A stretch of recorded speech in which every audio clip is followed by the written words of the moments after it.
Okay, सो आज का जो सेशन है ना, that is basically going to be about dependency injection. और जो सारा इंजेक्शन डिपेंडेंसी इंजेक्शन का ट्री है, ये कैसे काम करता है और कैसे चल रहा है ये सब। ठीक है। And I assume basic knowledge of Angular for this, कि आपको पता है what are providers, what are services, and with that knowledge we will be uncovering certain things कि what is a dependency actually. ठीक है। So on that, anyone has a question कि provider क्या होते हैं, डिपेंडेंसीज क्या होती हैं, कैसे एक सर्विस इंजेक्ट होती है? किसी का इस पे कोई क्वेश्चन है क्या?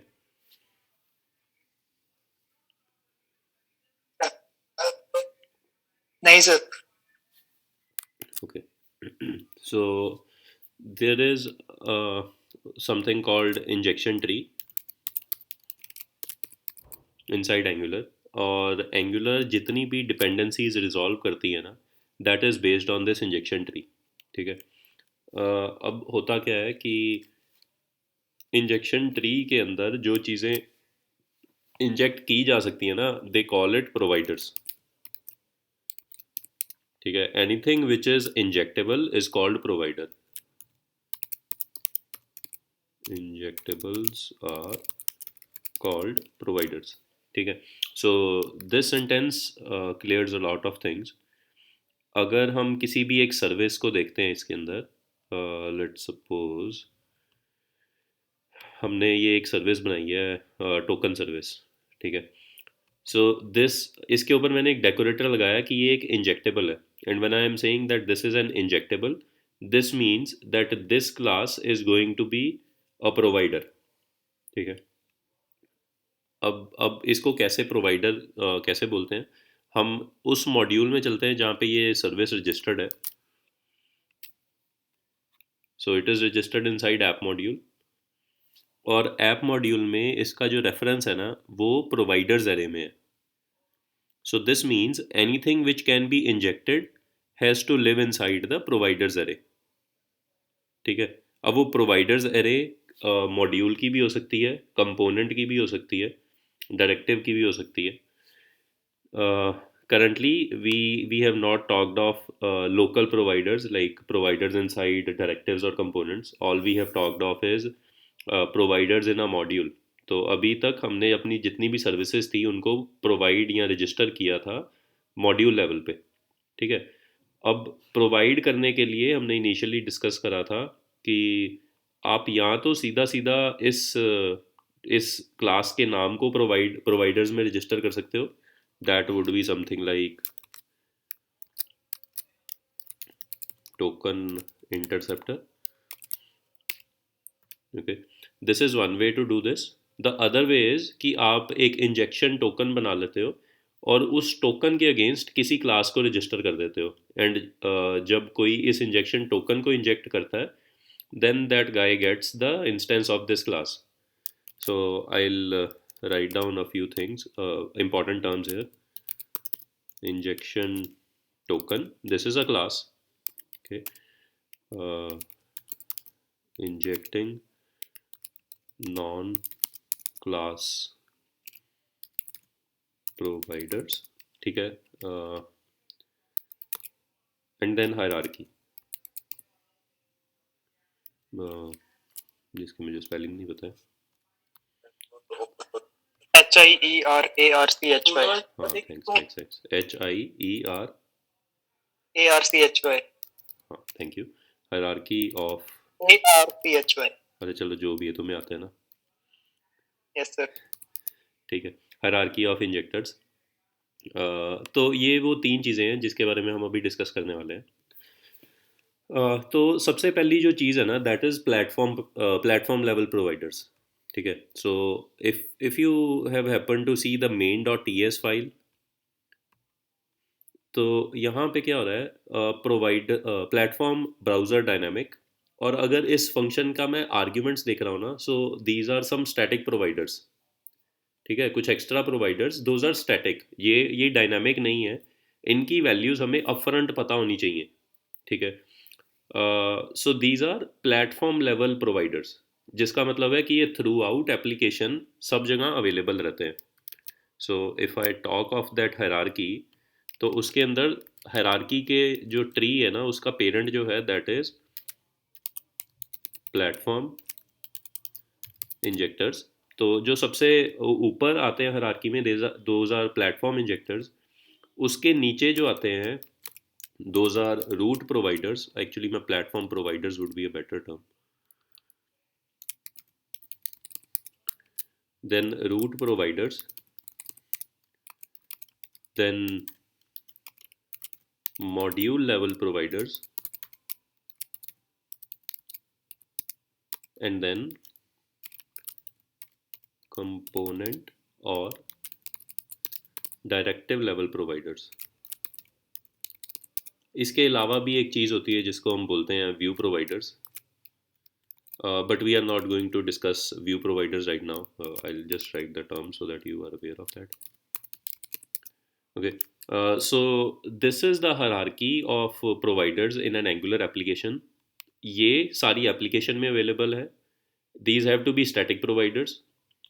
ये भी सारी एप्लीकेशन में अवेलेबल हैं क्योंकि root provider is registered inside the app module, और whatever module is bootstrapped from your main TS.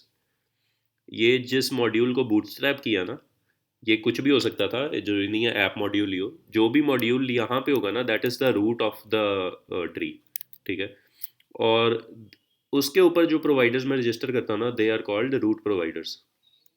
फिर उसके बाद हमारे पास लेजीली लोडेड मॉड्यूल्स हो सकते हैं, या जरूरी नहीं है लेजीली लोडेड है। फीचर मॉड्यूल्स हो सकते हैं, जैसे कि हमने कुछ शेयर्ड कंपोनेंट्स बनाए थे। सो हियर जैसे हर एक कंपोनेंट का एक मॉड्यूल है। अब सपोज इस मॉड्यूल के ऊपर भी एक सर्विस हो सकती थी इसके प्रोवाइडर्स के अंदर। So that is the third level, जहाँ पे मॉड्यूल लेवल पे मैं प्रोवाइडर रजिस्टर करता हूँ, और ये प्रोवाइडर इससे ऊपर अवेलेबल नहीं है, इससे नीचे सब जगह अवेलेबल है। And then if I talk of this component or directive providers, these providers are available to the components and any direct childs. ठीक है। We are not sir discussing module level वाले भी सिबलिंग्स में accessible नहीं होंगे। Siblings में accessible नहीं होंगे, बिल्कुल सही। सो इनमें से कुछ भी अपने सिबलिंग्स में एक्सेसिबल नहीं है। रूट का कोई सिबलिंग होता नहीं है, प्रोवाइडर का कोई सिबलिंग होता नहीं है। मॉड्यूल लेवल का सिबलिंग हो सकता है, बट इसके प्रोवाइडर्स इसके सिबलिंग्स में तब तक अवेलेबल नहीं होंगे जब तक इस मॉड्यूल को उस मॉड्यूल में इंपोर्ट नहीं कर लिया हमने। Alright sir. ठीक है। So suppose there is a module, और उस ए मॉड्यूल के अंदर हैज़ ए सर्विस। ठीक है। और जब मैं एक सर्विस को प्रोवाइडर्स में रजिस्टर करता हूँ ना, I don't have to export it. ठीक है। Like in case of components, directives और पाइप्स, अगर आपने नोटिस किया तो जिस भी मॉड्यूल में हम वो कंपोनेंट रजिस्टर करते हैं ना, हम उसमें से एक्सपोर्ट भी करते हैं उस कंपोनेंट को।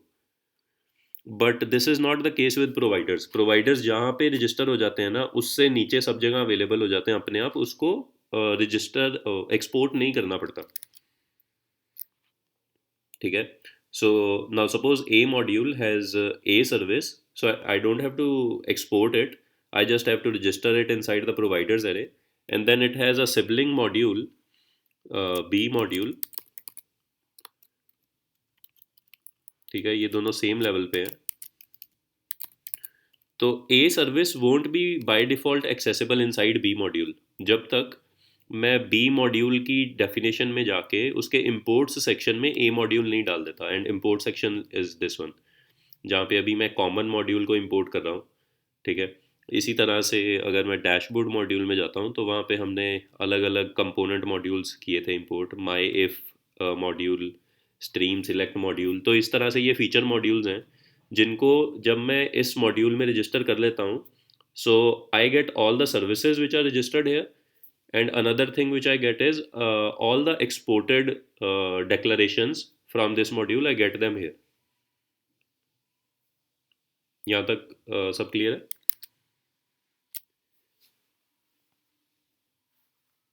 और जो सर ए मॉड्यूल की सर्विस को हम बी मॉड्यूल में इंपोर्ट कर रहे हैं, हाँ हाँ। वो बी के सारे चाइल्ड में भी अवेलेबल हो जाएगी। हाँ बिल्कुल, वो हो जाएगी। मतलब ओके। अगर बी मॉड्यूल के अंदर, मॉड्यूल नहीं मैं बोलूँगा, मतलब बी मॉड्यूल के अंदर अगर जितने भी कंपोनेंट्स हैं ना, उन सभी कंपोनेंट्स को ए सर्विस एक्सेसिबल होगी अगर मैंने ए मॉड्यूल को इसमें इंपोर्ट कर दिया तो। ओके। ठीक है। If we are talking of lazily loaded modules, और मान लो बी मॉड्यूल के अंदर कोई लेजीली लोडेड मॉड्यूल खुलता है, then that module will not have access to a service.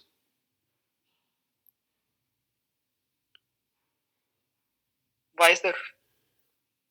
क्योंकि ये ना स्टैटिकली डिफाइंड नहीं है, ये राउटर के थ्रू लोड हो रहा है अभी। So let me try to explain this. अगर हम राउटर की डेफिनेशन देखते हैं ना, यहाँ पे, so this statement is basically trying to load this JS file और इस मॉड्यूल को इंस्टेंशिएट कर देती है। जो लेजी लोडेड मॉड्यूल है ना, उसका पेरेंट डैशबोर्ड मॉड्यूल नहीं है। कहाँ गया डैशबोर्ड मॉड्यूल? अच्छा नहीं, ये खुद डैशबोर्ड मॉड्यूल है। मान लो डैशबोर्ड मॉड्यूल के अंदर मैं लेजीली लोड करता हूँ इस होम कंपोनेंट को, तो होम कंपोनेंट को नहीं, सॉरी, इसके मॉड्यूल को, इसका भी मान लो एक मॉड्यूल है, और उसको मैं यहाँ पे लोड चिल्ड्रन के साथ लेजीली लोड करता हूँ। सो देर इज़ अ डिफरेंस। ठीक है।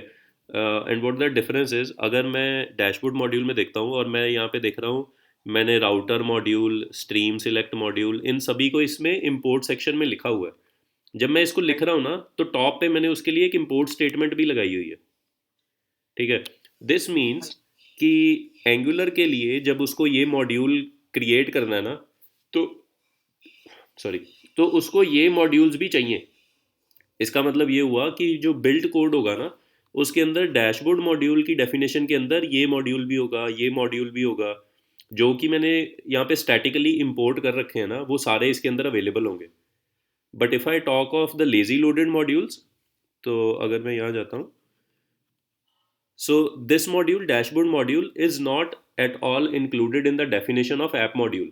ये तब लोड होगा जब मैं डैशबोर्ड राउट पे जाऊंगा, और राउटर मॉड्यूल नाम का एक मॉड्यूल है जो कि, जिसको पता है कि ये मॉड्यूल का पाथ किधर है, इसकी जावास्क्रिप्ट कहाँ से मिलेगी, तो वो उसके लिए एक XHR इशू करता है और उस मॉड्यूल को इंस्टेंशिएट कर देता है। तो इस मॉड्यूल के अंदर, जो कि डैशबोर्ड मॉड्यूल है, इसके अंदर मुझे ऐप मॉड्यूल की तो मिल ही जाएंगी, रूट प्रोवाइडर की तो सारी चीज़ें मिल जाएंगी। मान लो रूट के नीचे एक लेवल होता, तो उसके प्रोवाइडर्स नहीं मिलते उसके अंदर। तो किसी भी मॉड्यूल को ये दो लेवल्स जो है ना, इनके प्रोवाइडर्स तो मिलते ही मिलते हैं। ठीक है। अभी मान लो कि the structure would have been, हम एक स्ट्रक्चर बनाते हैं। So this root providers, this is basically platform. Platform के नीचे है ऐप मॉड्यूल। ठीक है। और ऐप मॉड्यूल में registered providers are root providers. इसके नीचे सपोज मैं कह रहा हूँ कि एक डैशबोर्ड मॉड्यूल है। ठीक है। और डैशबोर्ड मॉड्यूल लेजीली लोड करता है, और डैशबोर्ड मॉड्यूल खुद भी लेजीली लोड होता है। उसके अंदर एक और चाइल्ड मॉड्यूल लोड होता है, that is suppose home module. ठीक है। और क्योंकि home module is not included in the part of dashboard module, this we have seen already जब हमने लेजी लोडिंग पे बात की थी। तो जब हम राउट खोलते हैं ना, तो उस टाइम पे उसकी जावास्क्रिप्ट लोड होती है। अगर होम मॉड्यूल इसका पार्ट होता, तो उसके लिए अलग से रिक्वेस्ट नहीं जाती, वो ऑलरेडी वहाँ पे अवेलेबल होता मेरे लिए। हाँ जी। ठीक है। सो अब क्या होता है, जब मैं होम मॉड्यूल लोड करता हूँ ना, तो होम मॉड्यूल के अंदर डैशबोर्ड मॉड्यूल के प्रोवाइडर्स एक्सेसिबल नहीं होते, बट होम मॉड्यूल में रूट प्रोवाइडर्स और प्लेटफॉर्म प्रोवाइडर्स एक्सेसिबल होते हैं।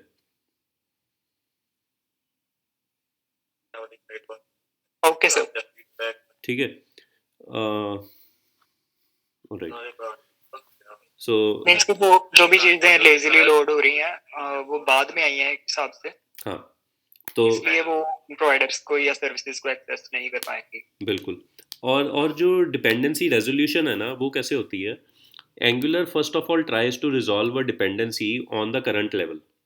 मान लो तुमने कंपोनेंट के कंस्ट्रक्टर में कुछ डिपेंडेंसी इंजेक्ट करी, ठीक है, तो एंगुलर सबसे पहले उसी कंपोनेंट के प्रोवाइडर्स में चेक करेगी कि ये डिपेंडेंसी मुझे यहाँ से मिल सकती है या नहीं मिल सकती। अगर तो मिल जाती है, it grabs that and provides it to the component. अगर नहीं मिलती, so it starts to walk up the tree. इसी ट्री में वो ऊपर को जाना शुरू करेगी। I am not talking of lazy loaded modules right now, I am talking of statically imported modules. तो मान लो कि ये लेजी लोडेड स्ट्रक्चर नहीं है, this is a static structure, जहाँ पे ऐप मॉड्यूल के अंदर डैशबोर्ड मॉड्यूल है, डैशबोर्ड मॉड्यूल के अंदर होम मॉड्यूल है, and they are not lazily loaded. और होम मॉड्यूल के अंदर एक होम कंपोनेंट है,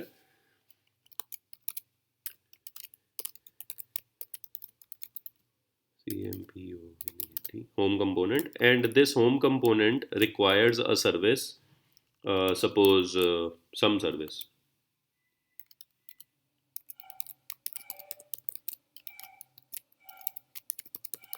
ठीक है। तो इसके कंस्ट्रक्टर में it is looking for a service called some service. तो एंगुलर क्या करेगी, पहले तो इस टोकन को देखेगी कि इसके प्रोवाइडर्स में एग्जिस्ट करता है। अगर तो करता होगा तो यहाँ से डिपेंडेंसी रिजॉल्व कर देगी। अगर नहीं मिलेगा तो फिर इस टोकन को चेक करेगी होम मॉड्यूल के प्रोवाइडर्स में। अगर वहाँ पे मिल जाएगा तो वहाँ से डिपेंडेंसी रिजॉल्व कर देगी। अगर नहीं मिलता, it goes to dashboard module. वहाँ पे भी नहीं मिलता, it goes to root injector. वहाँ भी नहीं मिलता तो इट गोज़ टू प्लेटफॉर्म। और अगर वहाँ भी नहीं मिला, then it throws an error कि मुझे ये डिपेंडेंसी समझ नहीं आई, कहाँ से मिलेगी। Okay. Okay sir. So this was something about hierarchy of injectors. Now let's talk of injection tokens. I think we have talked of them, like very brief talk about them, but let's create an injection token. So now suppose कि मैं एक token बनाना चाहता हूँ, that is pi, ठीक है। I want to get the value of pi inside a component, ठीक है। So I'll say new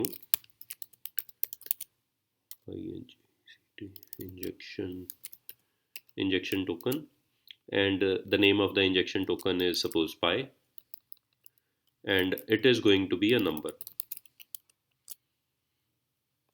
ठीक है। And I have to import it from Angular core,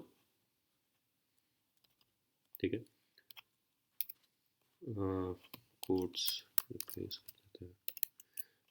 So I have this injection token created. Now what I want to do is I want this to be available to all the components inside dashboard module. So what I'll do is I'll go here in the providers,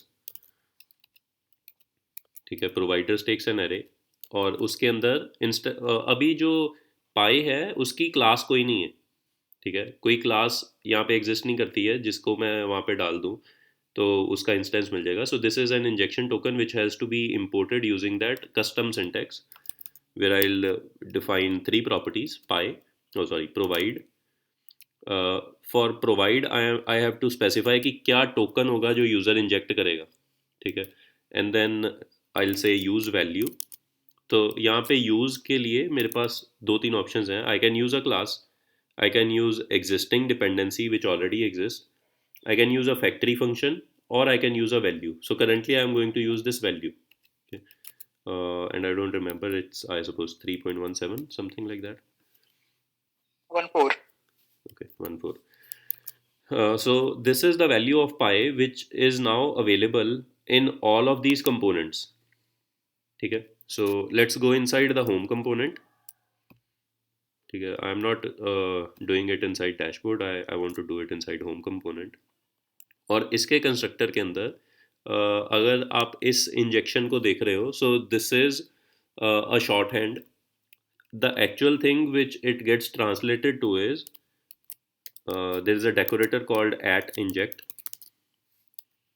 okay, inject को मैं injection token देता हूँ, और उसको मुझे export करना होगा वहाँ से, and I can not export it from here. किसी को आइडिया है मैं यहाँ से एक्सपोर्ट क्यों नहीं कर सकता? मतलब मुझे ये स्टेटमेंट लिखनी है, export const pi equals this, but I cannot do it inside dashboard module. Any guesses why?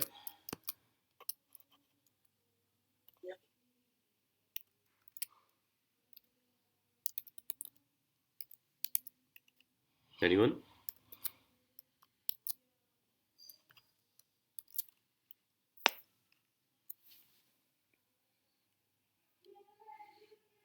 Okay, so the reason is dashboard module के अंदर ना होम कंपोनेंट स्टैटिकली इंपोर्टेड है, और अगर मैं होम कंपोनेंट में जाके डैशबोर्ड मॉड्यूल में से कुछ इंपोर्ट कर लूँगा, so it creates a circular dependency, क्योंकि in order for dashboard module to get created it requires home component, and for the home component to get created it requires something from the dashboard module.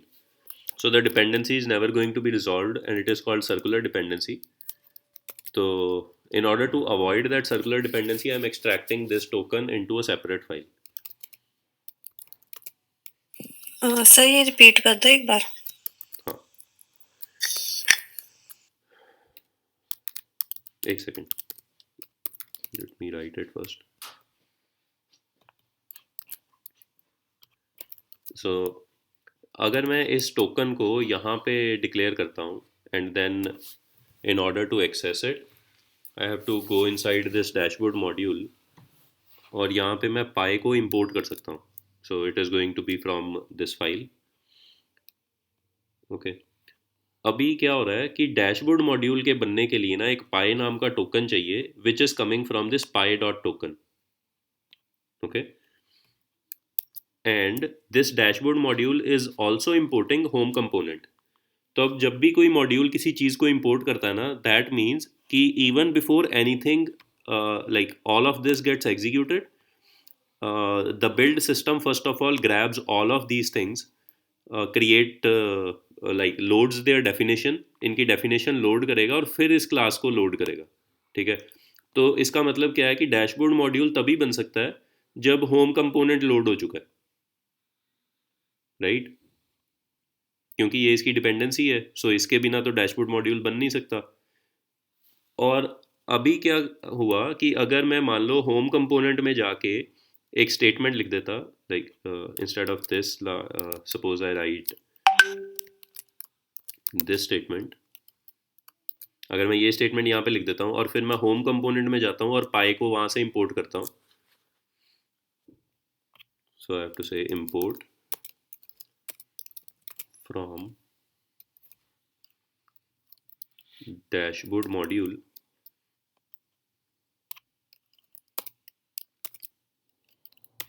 अच्छा, तो अभी मैं क्या बोल रहा हूँ कि होम कंपोनेंट तभी बन सकता है जब ये डैशबोर्ड मॉड्यूल वाली फाइल लोड हो चुकी है, और डैशबोर्ड मॉड्यूल में मैं बोल रहा हूँ कि डैशबोर्ड मॉड्यूल तभी बन सकता है जब होम कंपोनेंट लोड हो चुका है.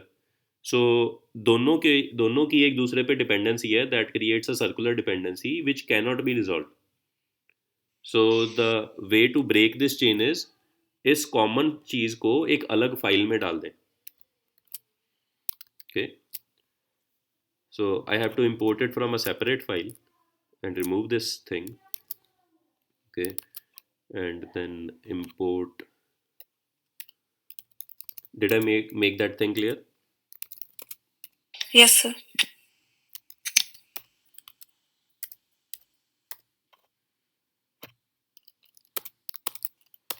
Okay, so now this pi can be injected in the component जो कि हम कर रहे थे. यहाँ पे इंजेक्ट कर रहा हूँ मैं इस टोकन को and I am going to call it pi which is of type number. This I know.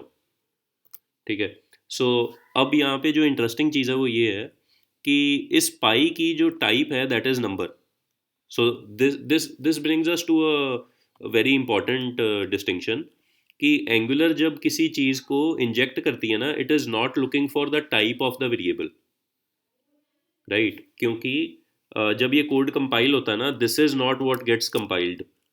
जो जो बनता है ना that is something different. So it is going to look something like this.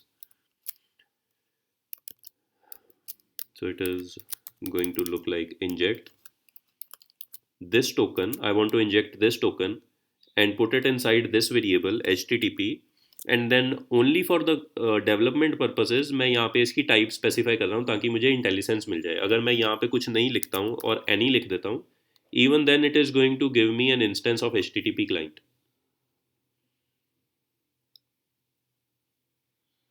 Okay, does this make sense?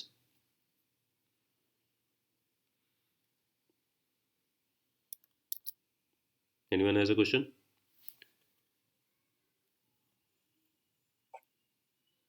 Sir फिर पाई को भी हम जैसे बाकियों को इंजेक्ट किया वैसे कर सकते हैं विदाउट इंजेक्ट डेकोरेटर? नहीं कर सकते क्योंकि होता क्या है कि जब आप इसको करते हो ना, प्रोवाइडर्स में रजिस्टर करते हो. सो यही मैं बताने की कोशिश कर रहा था. प्रोवाइड कराने के ना दो सिंटैक्स हैं. एक तो है कि आप सीधा सीधा क्लास का नाम लिख देते हो लाइक दिस वन. जब आप ऐसे करते हो ना, so this code gets compiled into something like you are saying here provide this token, okay, and then you are saying use class.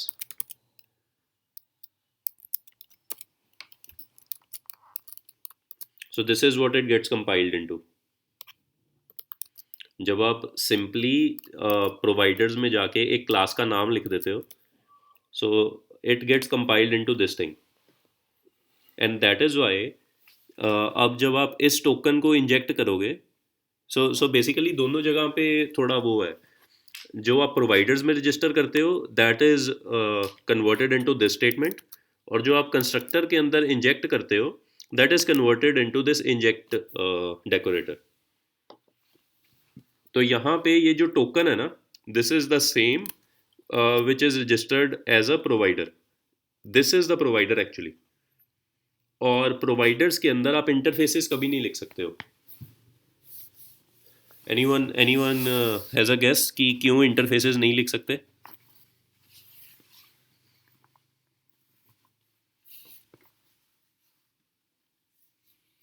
हाँ सर. जावास्क्रिप्ट में सुना है कभी इंटरफेसेस होते हैं?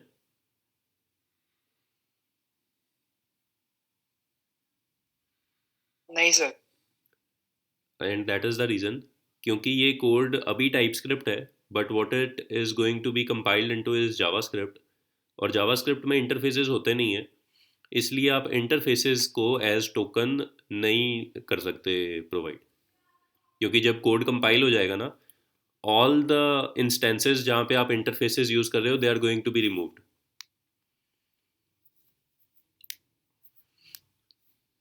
Okay, fine.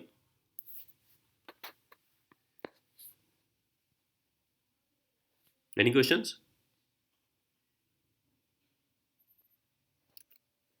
लेकिन सर वो समझ नहीं आया कि हम जैसे HTTP क्लाइंट वहाँ पे डायरेक्टली यूज कर रहे हैं, तो वैसे जैसे इन्होंने पूछा अभी कि पाई हम क्यों नहीं यूज कर सकते. हाँ, पाई इसलिए नहीं कर सकते क्योंकि ये जो टाइप स्क्रिप्ट है ना, it accepts after this colon it is going to accept a type.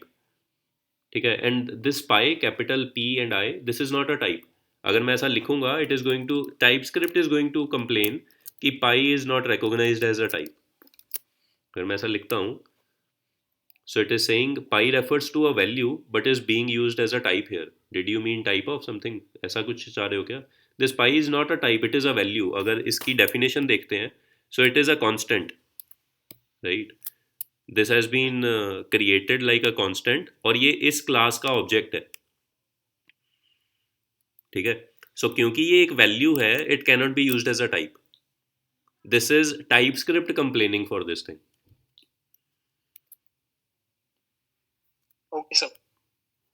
ठीक है, so that is why we cannot write it the way we use this HTTP client. Okay, अगर मान लो कि आप किसी एक इंटरफेस सॉरी इंटरफेस बेस्ड कोई चीज़ इंजेक्ट करना चाहते हो, then you have to create a custom injection token and then inject it like this. Now suppose कि आपने एक इंटरफेस बना ली, let's call that interface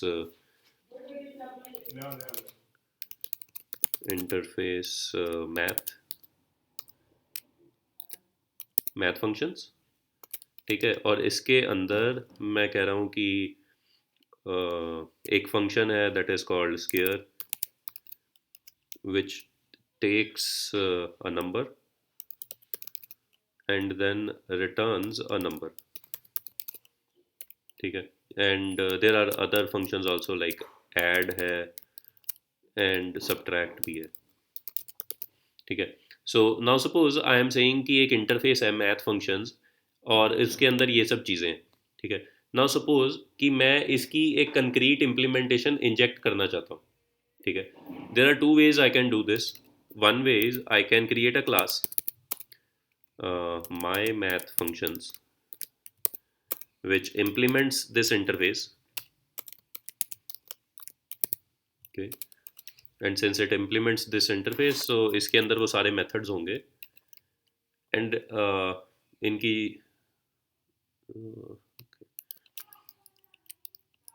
suppose ये सभी अभी 0 रिटर्न करते हैं.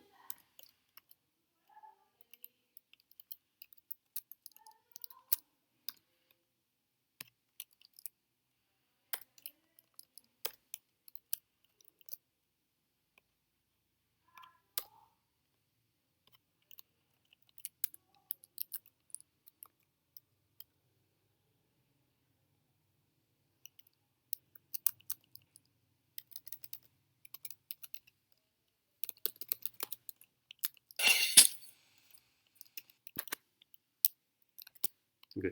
So I have created this class जिसके अंदर 3 functions हैं and it is implementing this math functions class math functions interface. अभी अगर मैं इसको इस क्लास को जाके किसी प्रोवाइडर्स में रजिस्टर कर देता हूँ, like suppose I take this and inside the dashboard module I go to the provider section and I register this class my math functions. I have to export it also. Export. Okay. तो अभी मैंने इसको यहाँ पे register कर दिया है. So with this thing done, now I can import it or inject it inside any component. So I can go here and then I'll say my math functions, which is going to be my math functions. This is one way to inject this. Other way could have been, instead of using this class, I could use the interface also. So how would I do that is, मैं इसको बोल रहा हूँ कि मैं math functions इसकी type होगी, but I have to inject it explicitly. And in order to inject it, I am going to use my math functions. Okay. So इसके साथ और इसके साथ मुझे सेम ही क्लास का इंस्टेंस मिलने वाला है. द ओनली डिफरेंस इज यहाँ पे मैं क्लास का नाम यूज़ कर रहा हूँ जिस क्लास का इंस्टेंस मुझे चाहिए, और यहाँ पे मैं इंटरफेस यूज़ कर रहा हूँ which is not going to exist when the code is compiled.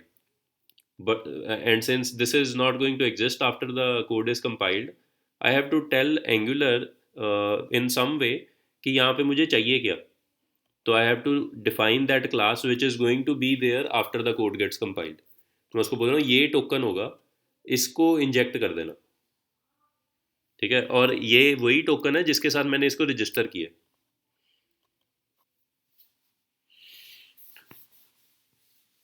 Am I making sense here?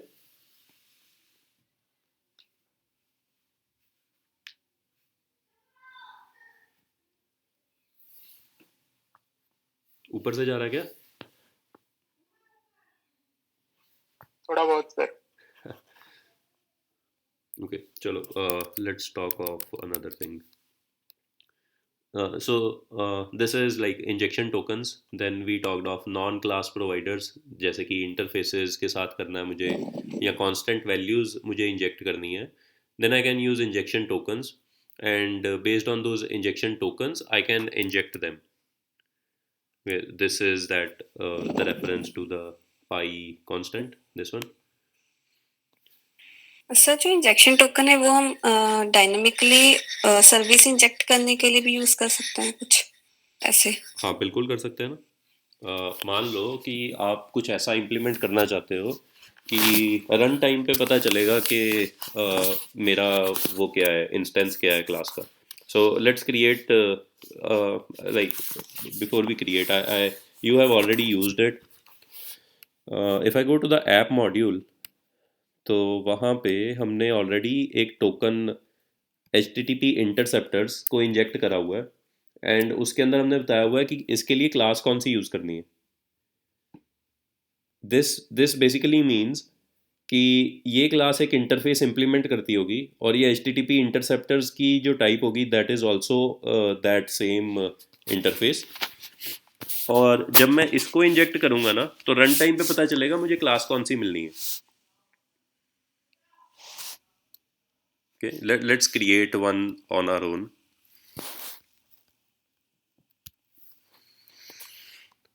Okay, so suppose we create an injection token. Instead of pi, let's say we are going to have so हमने किया वही हुआ है. Let me create some things. अच्छा, यहाँ पे ये interface है हमारी, ठीक है, and I want to create math token, ठीक है, and this injection token is going to be of type math functions, ठीक है, and I can say anything, यहाँ पे कुछ भी लिख सकते हैं, इट डजेंट रियली मैटर। तो अभी मैंने एक इंजेक्शन टोकन बना लिया, ठीक है। So what can I do now is, one thing to notice here, इस इंजेक्शन टोकन का जो इंटरफेस है और जो इसका टाइप है that is math functions, and this same interface is being implemented by this my math functions. यही चीज़ अगर आप ऐप मॉड्यूल में देखते हो कि जो HTTP इंटरसेप्टर्स है उसका जो टाइप है दैट इज HTTP इंटरसेप्टर, ठीक है। Forget this array for now, this is because यहाँ पे मल्टी ट्रू है, but the basic point is this is of type HTTP interceptor. और अगर मैं इस टोकन इंटरसेप्टर को देखता हूँ ना, it is also implementing that same interface. This means कि जो भी इस टोकन को इंजेक्ट करेगा ना, इट कैन सेफली अज्यूम कि जो भी क्लास इस टोकन के साथ रजिस्टर होगी ना, that is going to inherit HTTP interceptors. तो उसके कोई भी फंक्शंस कॉल कर सकते हो, कोई चिंता नहीं, ठीक है। So now the same thing we are going to do here is, I will use that token. I'll say provide math token, okay, and then I'll say use class my math functions.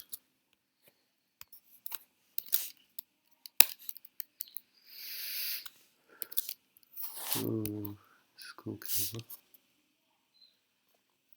Use provide, clause. अच्छा spelling गलत है क्या, ठीक है। तो अभी मैं क्या बोल रहा हूँ कि इस टोकन के अगेंस्ट इसको रजिस्टर कर दो। अब मान लो कि मैं एक लाइब्रेरी ऑथर हूँ और मैंने एक टोकन बना के एक्सपोज कर दिया, और मैं तुम लोग को बोल रहा हूँ कि तुम इस टोकन के अगेंस्ट जो भी क्लास रजिस्टर करोगे ना, मैं उस क्लास को उठा के उसके किसी फंक्शन को एग्जीक्यूट कर दूंगा। I have done something similar in another project. If you guys want I can show that कि वो क्या है। डू यू गाइज रिमेंबर हमने CMS की बात की थी, जहाँ पे मैं बोल रहा था कि एक जो स्ट्रैपी करके हम CMS यूज़ कर रहे थे, उसके अंदर मैं जो भी कंट्रोल्स या लेबल्स बनाता हूँ, they are available to my application, हाँ जी। ठीक है। So I want to simply give a brief overview कि वो चीज़ कैसे चलती है।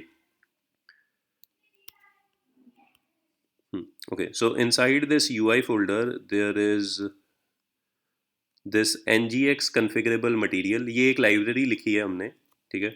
और इसके अंदर ना हमने कुछ टोकन्स एक्सपोज किए हैं, and one of the token is ngx configurable resource loader function, ठीक है। And the type of this injection token is, मुझे पता है ये एक फंक्शन होने वाला है which takes these two as argument, screen के नाम लेता है और HTTP क्लाइंट का ऑब्जेक्ट लेता है, and then it returns an observable of screen resources, ठीक है। सो मुझे नहीं पता कि जो भी एप्लीकेशन मेरी इस लाइब्रेरी को यूज़ करेगी वो स्क्रीन का नाम क्या पास करेगी, उसके स्क्रीन रिसोर्सेज में क्या आएगा, और उसका लोडर फंक्शन जो एक्चुअल होगा वो कैसे चलता होगा, ठीक है। I don't know anything about that. So let me show you how it is configured in the application. Okay, so there is app module. Okay, तो ये वो function है resource loader. So this is a function which takes two arguments, screens and then HTTP client, and then it returns an observable of this, the same definition. ठीक है, this is a function. Now वो जो CMS का and point है वो क्या है, that is not configured in the library. Library author को थोड़ी पता है कि आपका CMS कहाँ पे एग्जिस्ट करता है ना. That guy does not know कि आप इस एंड पॉइंट से कौन सी लैंग्वेज फेच करना चाहते हो. ठीक है, so there are a lot of things which the library author cannot assume. So in that case I created a token which could take a function, and इस function के बारे में हमें सिर्फ दो चीज़ें पता है, इसके आर्गुमेंट्स क्या हैं और इसकी रिटर्न टाइप क्या है. बाकी इस फंक्शन के अंदर क्या होता है हमें कुछ नहीं पता. ठीक है, so let's see कि ये कन्फिगर्ड कैसे है. In the app module there is, ये जहाँ पे रजिस्टर होगा इंपोर्ट्स के अंदर ना, ये ओके. तो यहाँ पे इस मॉड्यूल को जब मैं इंपोर्ट कर रहा हूँ इन द इंपोर्ट सेक्शन, तो मैं इसको एक लोडर फंक्शन पास कर रहा हूँ. ठीक है, now this loader function gets registered inside this module. This is actually getting tricky now. So ये करता क्या है, ये फॉर रूट फंक्शन ये उसके प्रोवाइडर्स में जाके इसको रजिस्टर कर देता है बेसिकली. जो भी फंक्शन वहाँ से मैंने भेजा था, that gets registered with this token, and this is the same token I showed you initially. इस टोकन के अगेंस्ट जो भी फंक्शन यूज़र ने डिफाइन किया ना, वो हमने रजिस्टर कर दिया यहाँ पे. Now the only thing required is इस लाइब्रेरी को एक्चुअली CMS से डेटा लाने के लिए इस टोकन को इंजेक्ट करना है, and automatically it is going to get a function which is written in the application. Okay, so there is a service here, this one resolver service. और अगर मैं यहाँ पे देख रहा हूँ, so it is basically injecting that token. उसको नहीं पता कि इस फंक्शन की डेफिनेशन क्या है, उसको ये पता है कि ये इस इंटरफेस को इम्प्लीमेंट करता होगा और इस टोकन के साथ रजिस्टर्ड होगा. ठीक है, और क्योंकि वो इस टोकन के साथ रजिस्टर्ड है, that is a loader function, और उसके दो आर्ग्यूमेंट्स हैं. वो स्क्रीन्स लेता है एंड देन वो एक HTTP क्लाइंट का ऑब्जेक्ट लेता है, और मुझे पता है कि वो एक ऑब्जर्वेबल भी रिटर्न करता है. So this basically abstracts out all of the code. मुझे कुछ भी हार्ड कोड नहीं करना.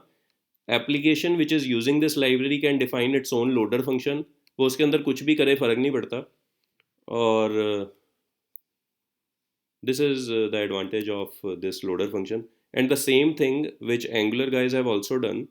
अगर आप जब interceptor register करते हो ना, so inside their code they are injecting this token. They do not know the actual functionality आप interceptor में कर क्या रहे हो. उनको बस ये पता आपका interceptor एक interface को implement करता होगा और उसके ऊपर handle नाम का एक function है, उसको कॉल करना अपने को. उस function में आपने क्या लिखा, Angular is not concerned about that.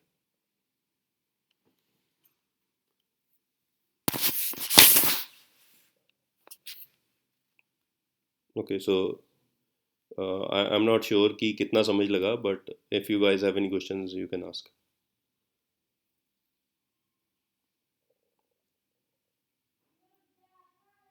Any questions?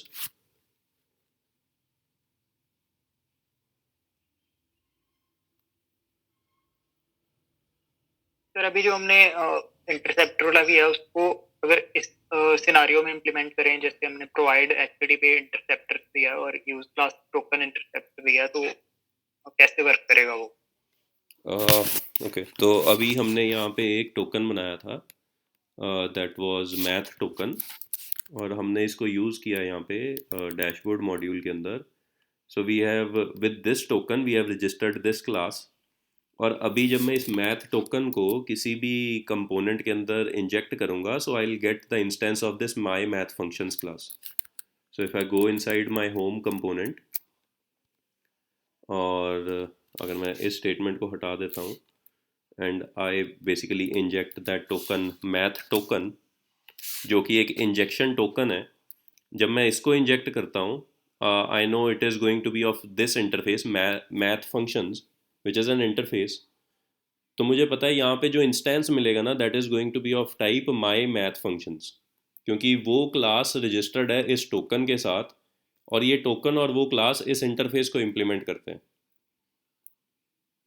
Okay ठीक है, the same way Angular does inside its code. जो H T T P client actually interceptors को कॉल करता है, वो H T T P interceptors नाम का एक मल्टी प्रोवाइडर इंजेक्ट कर लेता है, और उसको पता है इसके अंदर एक अरे of H T T P interceptors होगा, और वो सीक्वेंशियली उन सभी इंटरसेप्टर्स को कॉल कर देता है।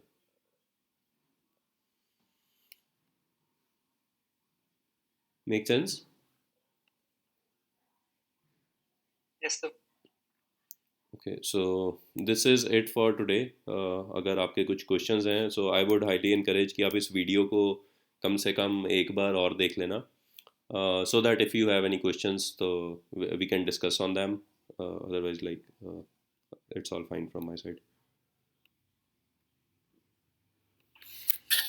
सर एक क्वेश्चन था। Mm-hmm. सर मैंने ना एक बार पहले ट्रांसलेट सर्विस यूज की थी। Okay. तो जब मैं उसको इंजेक्ट करती थी ना कंस्ट्रक्टर में, Hmm.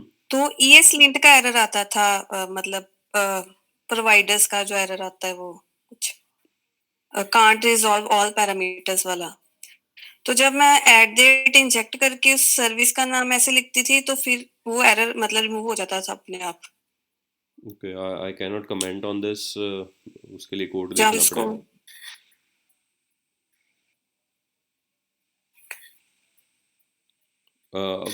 बेसिकली अगर वो ES लिंट का एरर था, सो इट वाज सम मतलब वो एक लिंटिंग टूल है।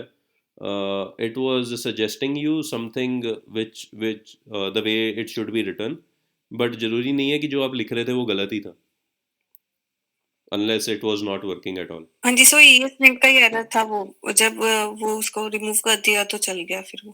हाँ, मतलब I cannot comment on that जब तक वो कोड हम देख नहीं लेते, बट ठीक, ओके सर। ठीक है। किसी और के कोई क्वेश्चंस हैं क्या?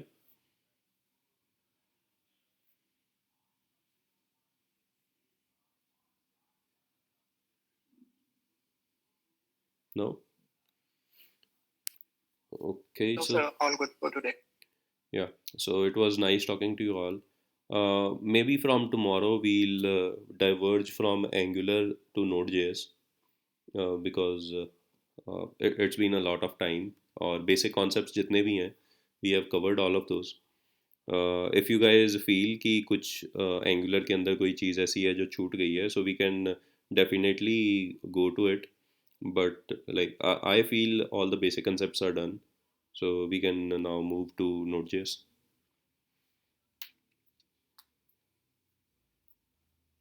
Okay. Okay sir Yeah, sure. All right, so okay, we'll meet tomorrow. Thank you sir